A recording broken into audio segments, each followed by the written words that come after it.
Assalamualaikum warahmatullahi wabarakatuh. Om Swastiastu, Namo Buddhaya, salam kebajikan. Kembali bersama 9.0 TV dari Putra Pandita Lopi Kabupaten Bulukumba.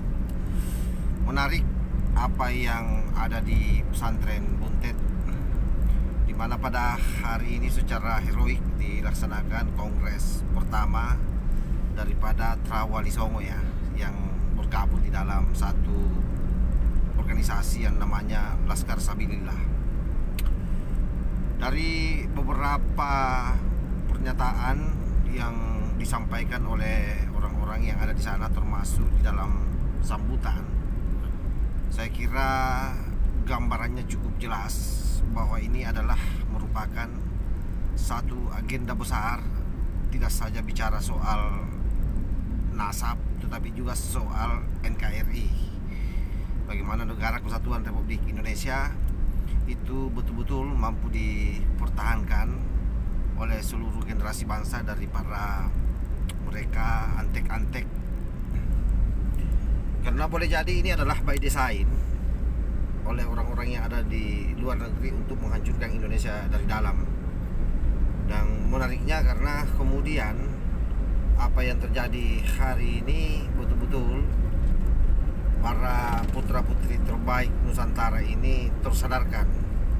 Baik kesadaran itu langsung dari sebuah tesis yang dilahirkan oleh Kiai Haji Usman Al-Bantani, maupun secara spiritual ada orang-orang tertentu memang yang diberikan hidayah, yang sepertinya mendapatkan wangsit dari leluhurnya, sebagaimana yang disampaikan oleh Gus Abbas bahwa ada perintah dari Raden Syarif Hidayatullah untuk membereskan soal nasab. Tetapi saya kira itu adalah merupakan salah satu bentuk bagaimana para wali menjaga negeri ini, sehingga mengutus leluhurnya ataupun putranya untuk bagaimana supaya bersikap terhadap situasi bangsa yang dihadapi hari ini. Jadi jangan berpikir bahwa persoalan nasab ini bukan persoalan bangsa.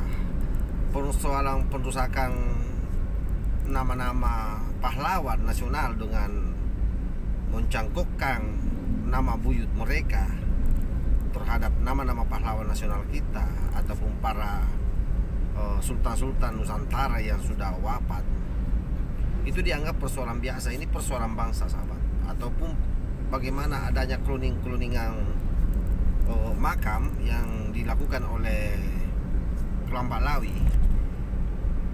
Semua ini persoalan bangsa, karena ujung-ujungnya sebenarnya adalah pencaplokan wilayah, dan pencaplokan wilayah itu adalah bagian daripada penjajahan.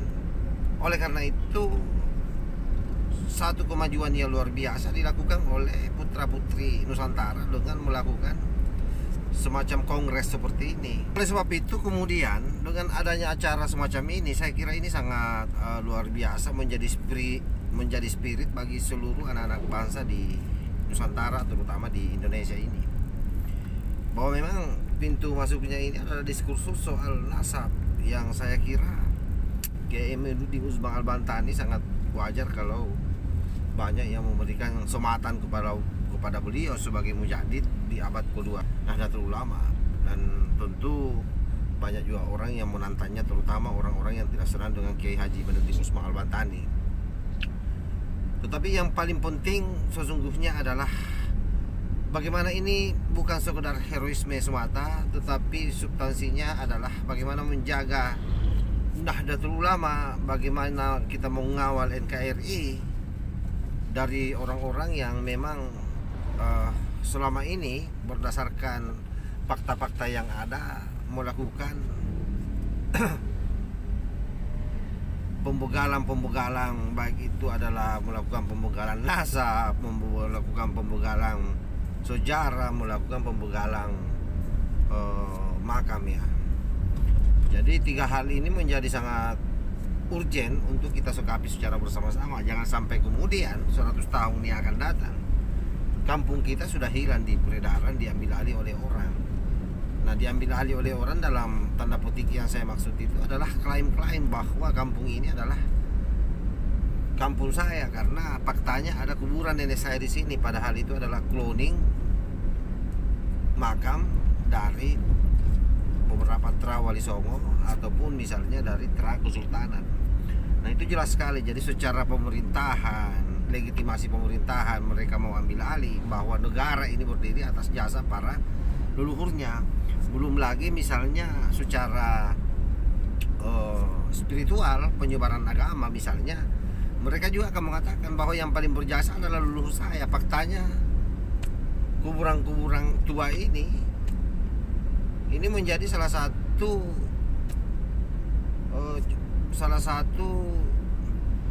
tanda yang sangat fundamental bahwa memang leluhur saya dari tahun sekian ada di wilayah ini. Nah itu bisa dibayangkan kalau 100 tahun kemudian terjadi klaim itu, karena adanya fakta-fakta yang sudah dia buat, dia sudah rekayasa sedemikian rupa.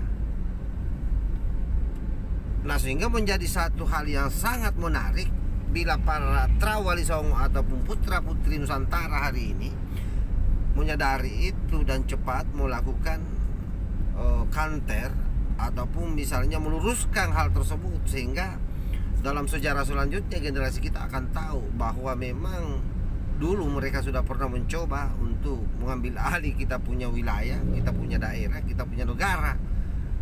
Nah karena itulah pentingnya saya kira memang media sosial di situ, sehingga bisa tersimpan seluruh informasi kita di langit yang suatu saat anak cucu kita juga akan menjadikan itu referensi, akan menjadikan ini semua sebagai bahan bagi mereka untuk mengkanter penjujalan nasab pada fase-fase selanjutnya. Karena biasanya hal seperti ini akan berulang terus. Ingat bahwa kejadian itu akan selalu berulang. Cuma memang masanya yang lain, tempatnya yang lain, dan tokonya yang lain. Tapi biasanya turunan-turunannya yang melakukan itu adalah mereka-mereka sendiri. Contoh misalnya kita punya anak cucu ke depan, ya paling juga yang akan getol melawan mereka ya anak cucu kita. Jangan bermimpi bahwa mereka-mereka yang hari ini melakukan pengkhianatan secara tidak langsung terhadap apa yang kita perjuangkan ini, lalu anak cucunya juga ke depan akan menjadi pejuang. Itu nonseng itu.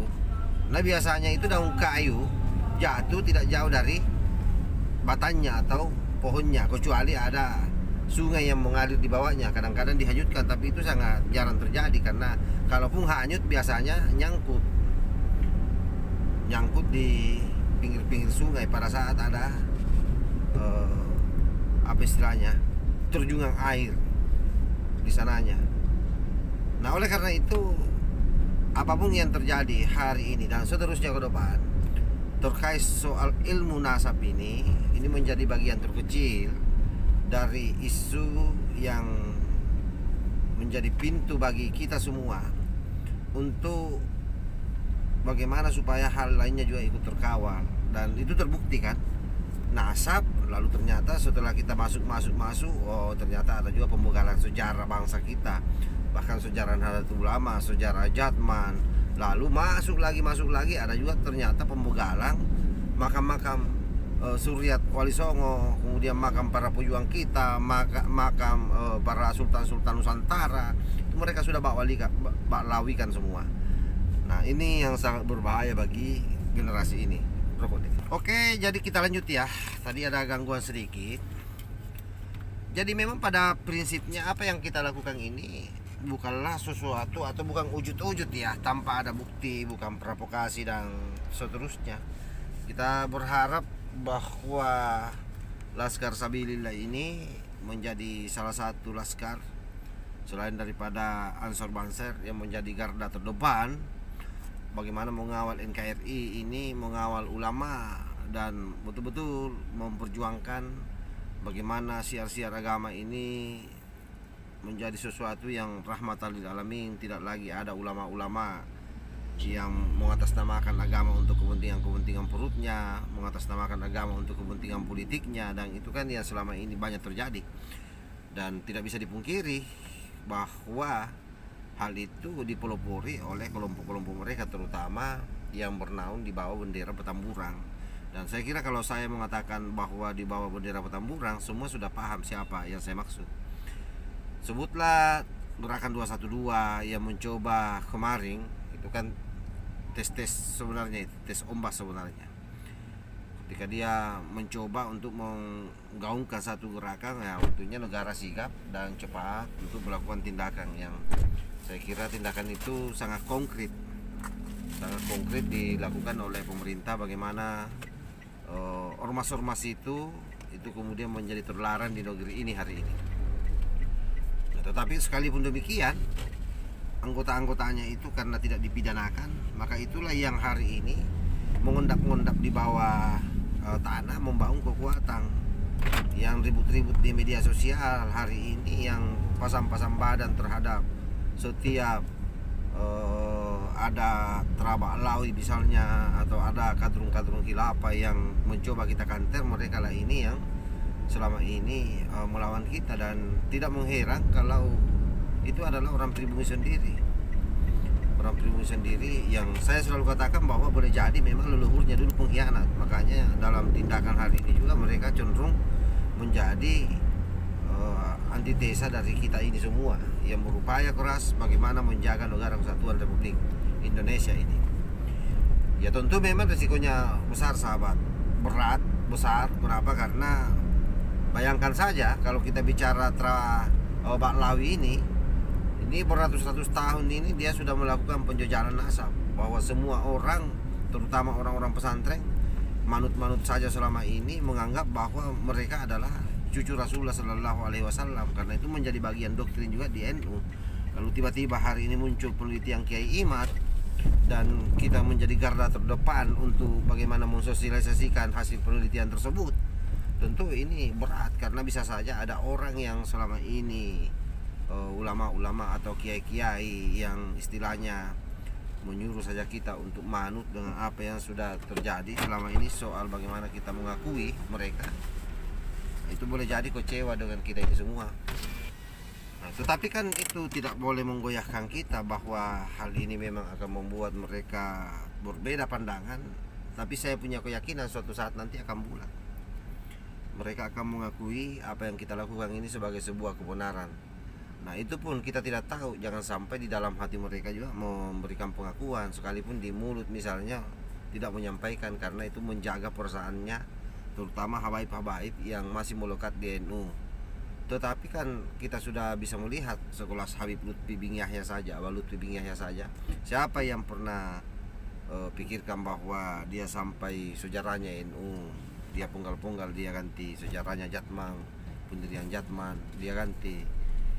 Nah itu kan satu fakta bahwa mereka memang ini tidak bisa dipercaya. Jadi sekalipun dia alim, ya saya kira kealimannya tidak ada gunanya, karena kemudian berbohong atas nama Nabi besar Muhammad Sallallahu Alaihi Wasallam, berbohong atas nama wali-wali yang selalu disampaikan oleh mereka yang juga leluhurnya. Nah bisa anda bayangkan saja sekelas ini ya, kalau kita mau bandingkan sekelas Syekh Abdul Qadir Jailani saja, itu mereka degradasi membanding-bandingkan leluhurnya ya. Nah itu saja, Syekh Abdul Qadir Jailani saja dia degradasi dan sandingkan dengan leluhurnya, masih lebih hebat katanya leluhurnya daripada Syekh Abdul Qadir Jailani. Karena itu saya tidak heran setelah mengetahui ini bagaimana Rizik Syihab dulu menghina Gus Dur, mengatakan Gus Dur tidak saja buta hatinya tapi buta matanya. Wah ternyata memang mereka ini tidak pandang bulu. Jadi orang NU yang selama ini menghargai mereka, dia pun pada akhirnya menggigit kembali orang-orang NU. Dan yang paling gila lagi, secara kelembagaan kalau kita ingat ya, dulu NU pernah didatangi oleh pentolan mereka. Untung ada Gus Duril yang menghadang di depan PBNU. Nah ini kan perilaku kurang ajar, dan saya kira memang hanya orang Yahudi yang berani melakukan hal-hal seperti itu. NU, PBNU yang selama ini memberikan penghargaan, memberikan tempat, yang mendoktrin bawahannya semua, mendoktrin jamaahnya supaya cium tangan terhadap habaib, dia perlakukan seperti itu. Jadi memang mereka ini kalau bicara kurang ajar, ya di atasnya kurang ajar lah kalau saya. Nah, dan siapa mereka ini jelas bahwa dia adalah ex ormas terlarang hari ini ya, yaitu FPI, HTI. Tetapi di mana pusatnya? Kan Petamburan perintahnya. Siapa Petamburan? Habaib kan. Ya karena memang ormas-ormas ini semua dipelihara oleh kalangan mereka dalam rangka untuk melakukan operasinya, operasi lapangannya. Lagi-lagi pribumi menjadi korban di situ. Jadi saya juga sesungguhnya tidak terlalu menyalahkan teman-teman FPI dalam tanda petik ya, karena mereka sebenarnya bagian dari korban yang harus kita kasihani, yang harus dibangun kesadarannya terus, yang harus diisi pemahaman di kepalanya bahwa sadar kalian diperdaya oleh orang-orang yang memiliki agenda besar terhadap negara Anda. Nah kalau mereka memang tidak mau sadar, ya apa boleh buat, kita harus hajar mereka. Dan itu kan saya kira sudah beredar di media sosial, bagaimana para YouTuber itu kadang-kadang tidak segan-segan menghajar mereka-mereka di dunia maya ya. Nah itulah yang menjadi perhatian bagi kita semua. Jadi kalau misalnya hari ini mereka berleha-leha, mereka santai, wah wajar saja, karena memang sudah ratusan tahun mereka menikmati hasil daripada pundakwirang atas nama Nabi besar Muhammad Sallallahu Alaihi Wasallam. Jadi kalau sahabat-sahabat hari ini melihat mereka mapan secara ekonomi, bayangkan saja sekelas Pak Harsmi kalau kita lihat mobil mewahnya. Pertanyaannya apa pekerjaannya selain berdakwah? Kita kan bisa mengukur berapa sih amplop yang bisa dikumpulkan misalnya kalau orang ceramah kan. Tapi apa yang membuat dia kaya sekaya itu? Ya silakan sahabat-sahabat simpulkan sendiri. Dan saya kira sudah bukan juga hal baru. Kita pernah menyaksikan bagaimana dia melakukan pendawiran dengan mulailah surbannya, mulailah tasbihnya, mulailah jigonya saja dia lelang sahabat. Betapa mereka ini semua kurang ajar, bawa-bawa keberkahan Nabi, lalu barang-barang yang melekat di dalam dirinya dia lelang dan masyarakat terjebak membeli. Itu juga kita kasihan kepada masyarakat karena lagi-lagi menjadi korban. Dan kenapa hari ini kita melawan mereka? Kenapa hari ini kita mengkanter seluruh narasi-narasi mereka? Karena kita sadar betul bahwa pertama secara kajian ilmiah sudah tersebutkan dengan jelas bahwa 550 tahun terputus nasabnya ke Rasulullah Sallallahu Alaihi Wasallam, dan selama ini mereka kurang ajar atas nama Rasulullah Sallallahu Alaihi Wasallam sebagai suriat Rasulullah Sallallahu Alaihi Wasallam dakwah kanan kiri untuk. Jadi mereka selama ini disadari atau tidak itu bawa-bawa nama Nabi besar Muhammad Sallallahu Alaihi Wasallam sebagai suriatnya untuk melakukan pendakwiran kanan kiri. Jadi wajar kalau mereka kaya. Siapa yang tidak mau misalnya berdampingan dengan cucu Rasulullah? Jelas sekali. Nah itulah, jadi jangan iri. Justru kalian hari ini harus menyadari ini dan kita berjuang bersama-sama. Jangan lagi ada yang mengundang mereka. Kalau ada acara-acara tahlilan, ada acara-acara tabligh akbar,